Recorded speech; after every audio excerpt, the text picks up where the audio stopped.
Thank you all for joining us again on Benchmark Podcast Studio.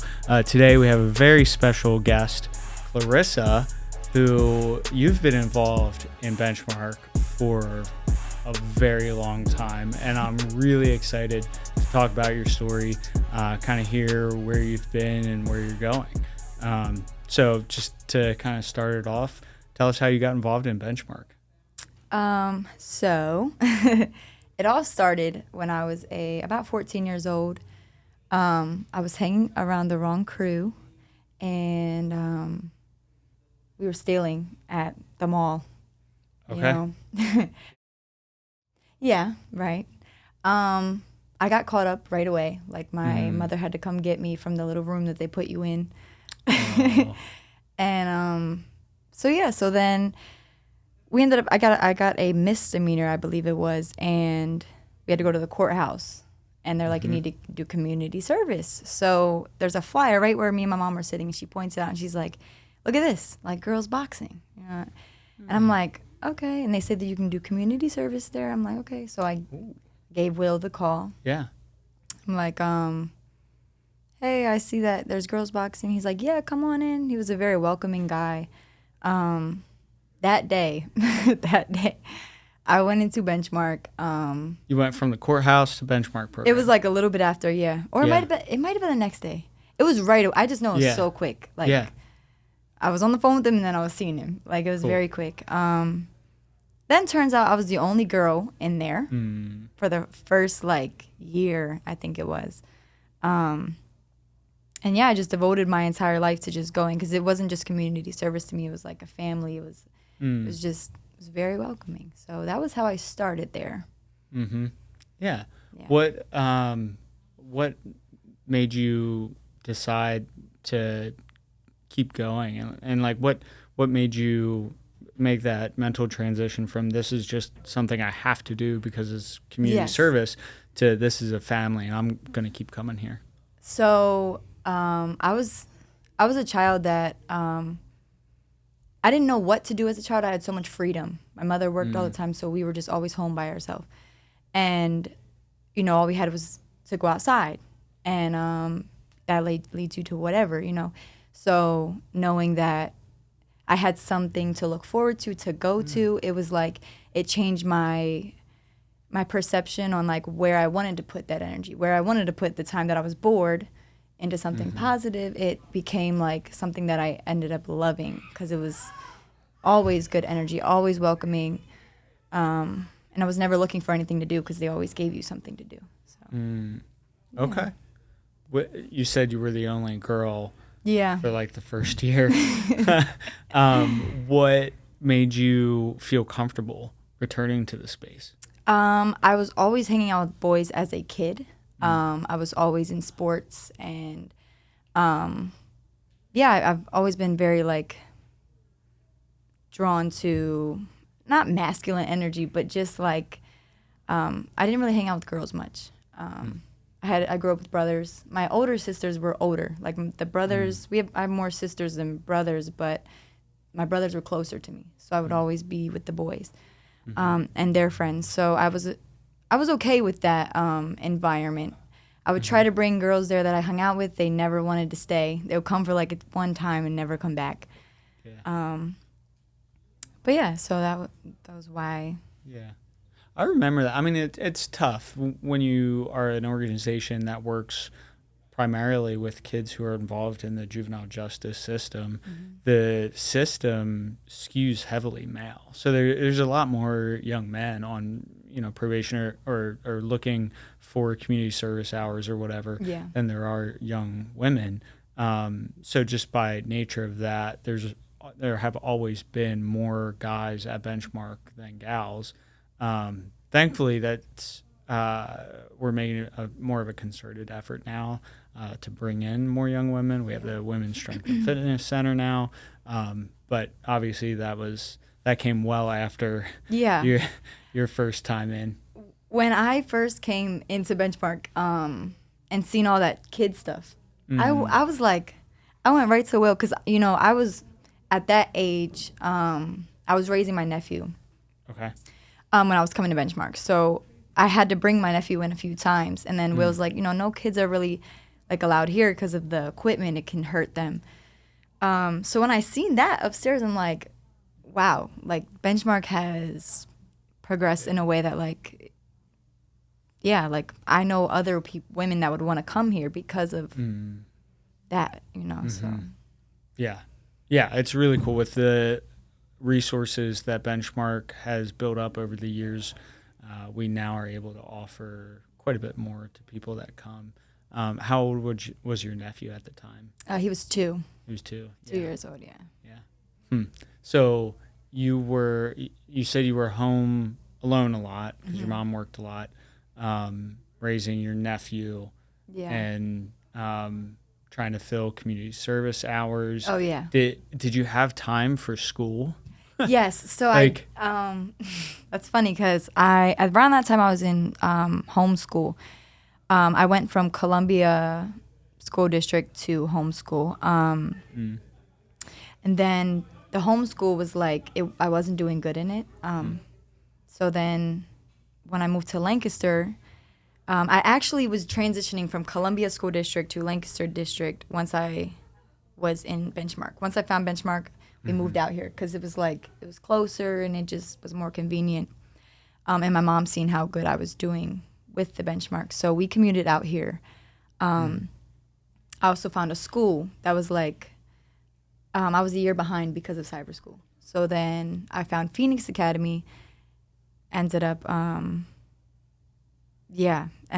to Phoenix. And I did like, I don't even remember. I know that I did a full day of school, but my mom, he was in daycare. That's what it was. My nephew was in daycare while I would go to school up until my sister took him back, which was when I was 15.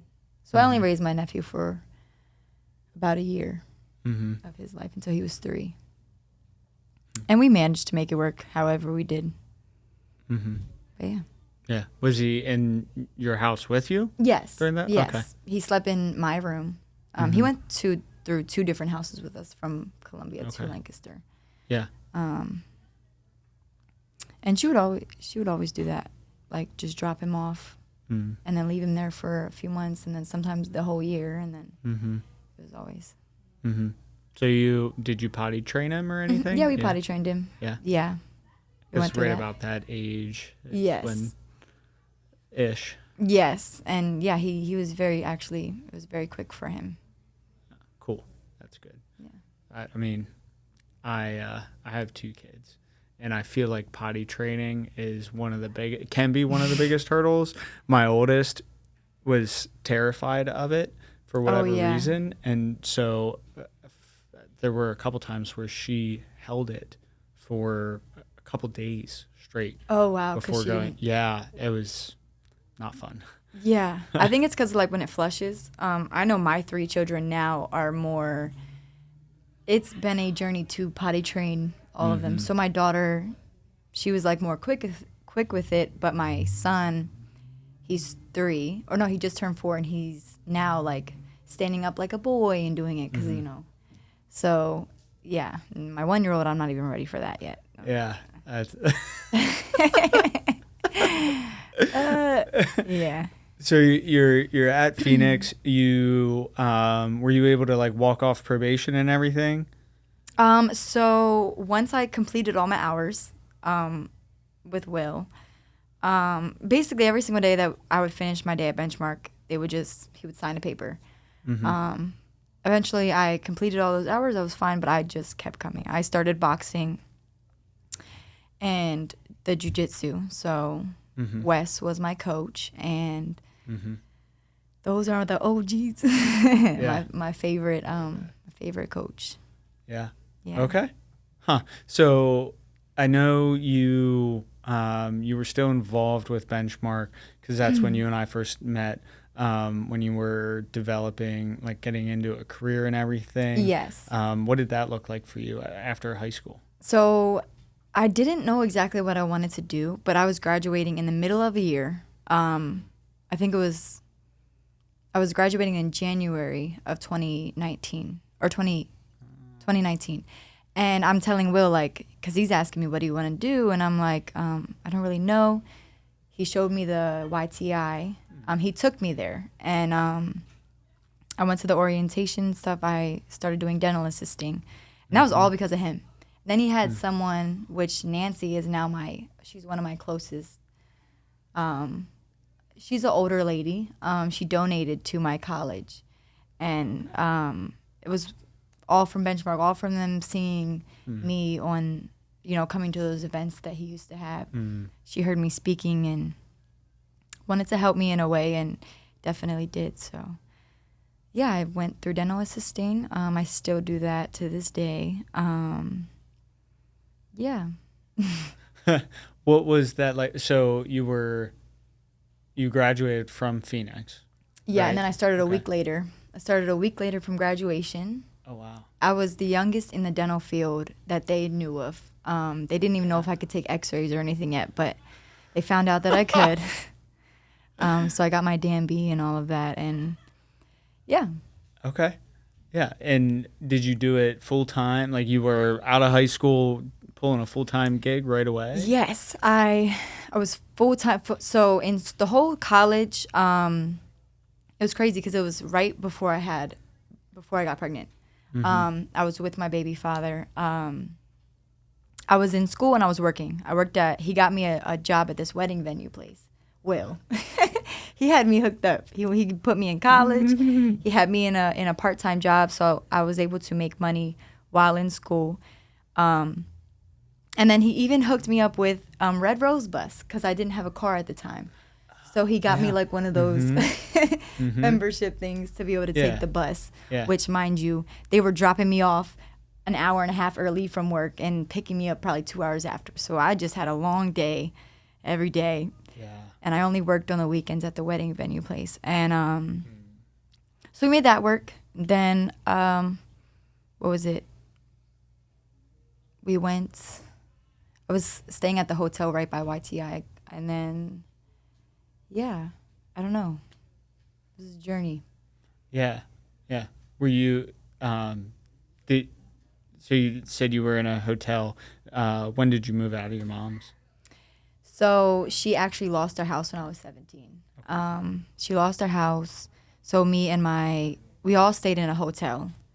Me and my children's father got kicked out of the hotel because of some things that happened between him and a worker there. So then we were in the streets. And that's when Will came through with the Benchmark car. Was sleeping in the Benchmark car on East King. And I just continued to work and go to school. And then I got us into our first house. I got pregnant in the midst of that. So I was pregnant going to, I just started finally working in the dental field when I got pregnant. And so I did that.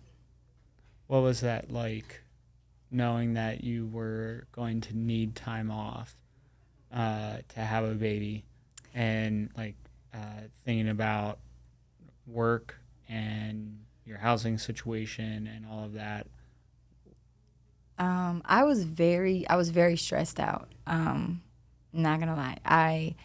All I knew is I just had to get it done. So there was no time to like sit there and think. It was like, just get it done. So I made sure that the time that I didn't have a baby, get everything in order that you can now, so that when this baby comes, you're ready. So that whole 9 months, I took that as like, this is grind time. So I saved up enough money, and then I believe it was, I got into the shelter. I started in the shelter. They helped me with a security deposit. So all I had to get was the first month's rent. So I saved up that money, and they helped me with half of it. So then I got into our house. I let my mom move in. So we were all just doing it together kind of thing. Yeah, and then... And that's where you had your first? I had my first daughter there, yeah. Yeah. Yes. Were you able to get right back into work after you gave birth? It's funny because while I was big and pregnant, and I was on maternity leave, I went into Smile Builders, and they know I'm a dental assistant, so I'm like, yeah. They're like, you want a job? I'm like, yeah, I have to have the baby first. They're like, well, you can start, when you're ready. And I started a month after I had my daughter. So Wow. I had her in May. I started in June. I started working Mm-hmm. right back at it. Okay. Yeah. And I know you do some other stuff as well. You said you still do that to this Yes. day, but you have some other things going on. What else do you Yes. have going on? So around that time, actually, I was doing hair as a child, like all my friends and stuff. But then once I got into my house, my friend, she would always come over and get her hair done. Eventually, other people started to like it. They started to ask if I do hair, and I'm like, just on my friends. It got to this whole like, everyone started wanting their hair done. Family members and my children's father, his family members. So it was like it started to just grow and grow into like something. Now it's like I'm running a whole little side business doing that. I started beauty school. Having the children, it hasn't been the easiest to manage working full time and being able to go to school. So Yeah. yeah, I believe that. yeah. But I make it work the best I can until I can figure that part out. Okay. Do you think that's your long-term plan is to get through school, beauty school, and do hair? So it's crazy because at this very moment, there's so many things that I want to do. And I realized like having children, when they say to wait to have children, that is this for a reason, because it's like, of course, having kids young, it's a great thing because then you're older and your kids can, you can enjoy life with them. But the responsibilities that it holds, it's like you either risk I've heard a dentist say this because I wanted to be a dentist. It was like you either risk your home life for your work life or your work life for your home life. And being able to level that, to be able to give my children the time that they need as well as the time that I need to do the things that I love to do, it's became a challenge. So all the things that I want to do, there's a lot. So I'm just like, I don't know where to go, but I'm doing all of them right now as best I can. So when you're at work, do you have daycare for the kids? Do you have another option? Yeah, so I have them in full-time daycare all year round, so it doesn't stop during the summer. Thankful for that because I don't have like a village, so I don't have someone that can like have the kids. So daycare has been a blessing. When you sit down and look at the financial situation that you're in right now, what are the biggest like chunks going out? The biggest money. Yeah, going out the door. Everyday necessities for my children, I would say. Just the constant need for the diapers and wipes, and they're constantly growing out of shoes and clothes, or the seasons are changing. So it's like, their socks. Socks is always it.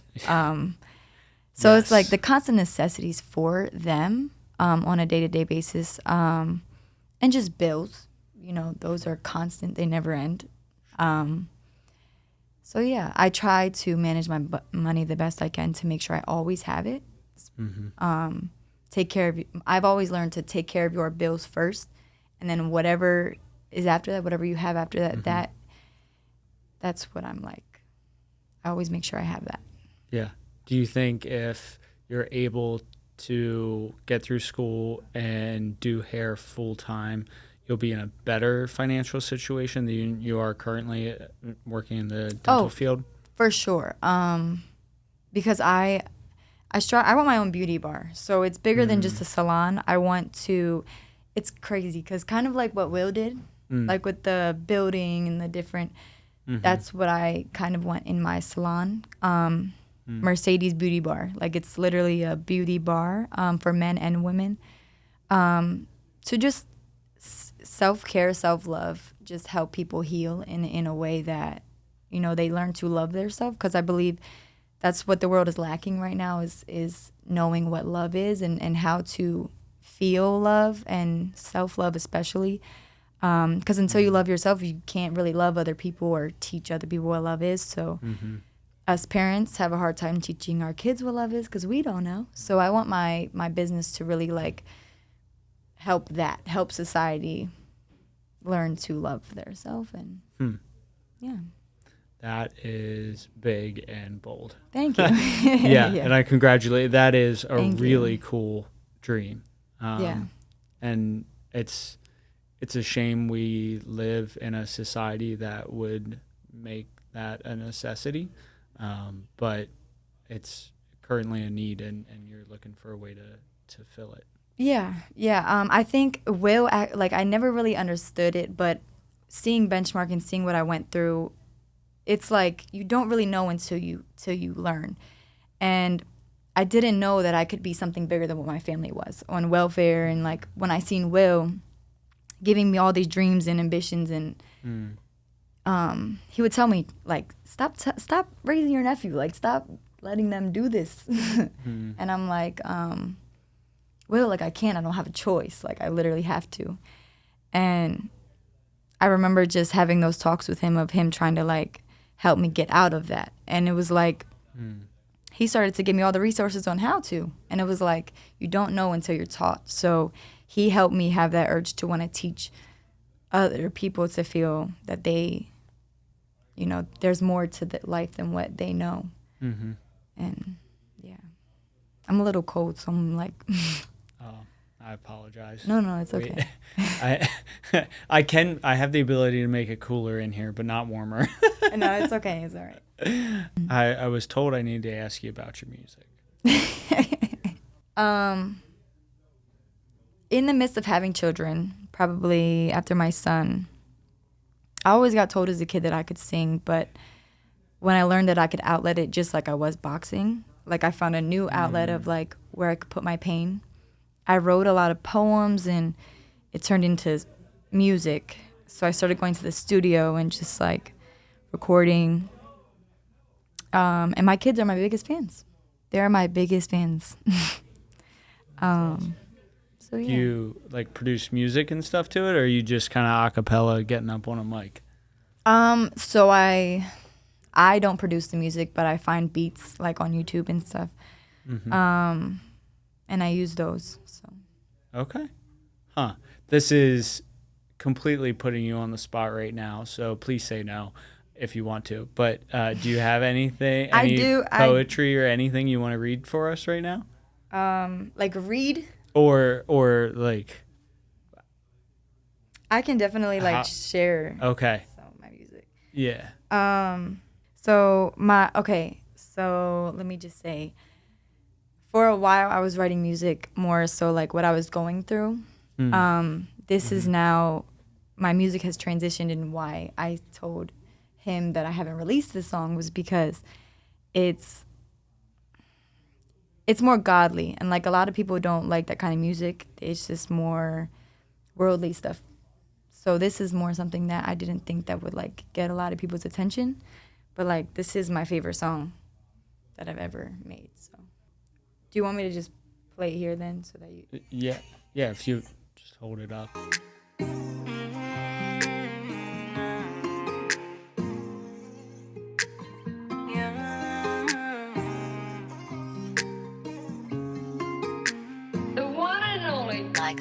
I was so lost, trying to find my way. Everything's up, trying to go my own way. I know God's looking down on me, telling me to get it together now. If I don't, I'ma block it somehow. God, I need you to guide me. Lord, I can't do this my way.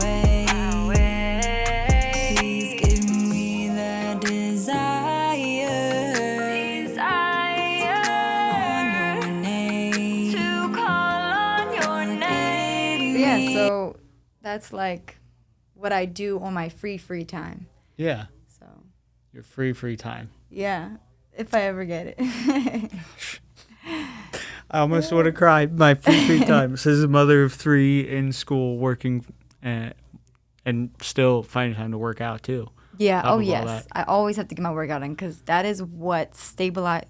Like I said, Will has done me throughout my life.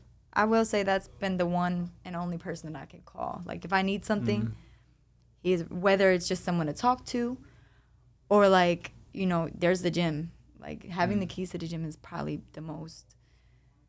I've always when I'm homeless, like I was able to come here and sleep if I wanted to. Like he didn't care, so he always gave me some place to call home, and Benchmark has been that for me.